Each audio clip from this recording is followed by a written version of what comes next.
I'm Mar, and once again this is my opinion. Like many of you, Sam Raimi's Evil Dead trilogy impacted me. I saw the original before I turned 10, and many of its images stayed with me for years. Upon rewatching, it quickly became one of my favorite 80s horror films. While low budget, Raimi's creativity and camera work easily balanced things out. A financial success, talk of a sequel naturally followed, but it took several years for one to emerge. Released in 1987, Evil Dead 2 is the personification of the phrase horror comedy, striking a perfect balance of both to entertain and creep out an audience.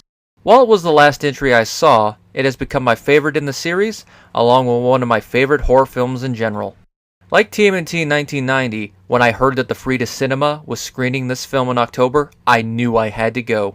While there isn't an appearance by members of the cast and crew, seeing it up on the big screen is an experience in itself. Also, it balances out not being able to attend Temeku's screenings this year because of work. Shown over the course of 2 nights, I attended the 7 p.m. Tuesday showing.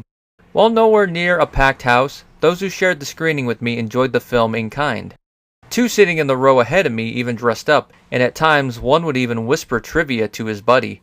While I didn't hear any jump sounds from the creepy moments, the hilarious ones brought forth torrents of laughter, especially a certain Hemingway gag. A 4K restoration, this is the best I've ever seen the film look, although before this I've only ever viewed the film via a bare-bones DVD. While beautiful to watch, this restoration is both a blessing and a curse.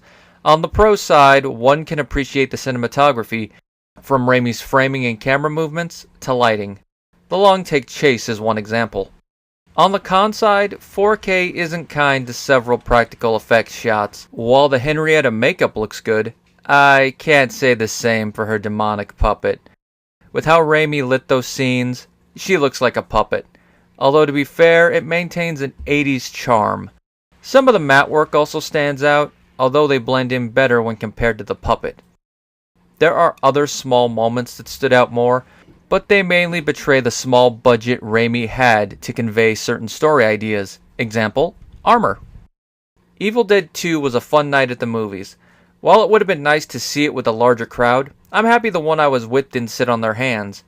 Talking about the misfits with one of the workers beforehand was an added bonus. Got to keep the theme consistent. Like The Thing, if you love this film and the chance to see it in theaters arises, grab your S-Mart shirt and buy your ticket. You'll be in for a groovy time.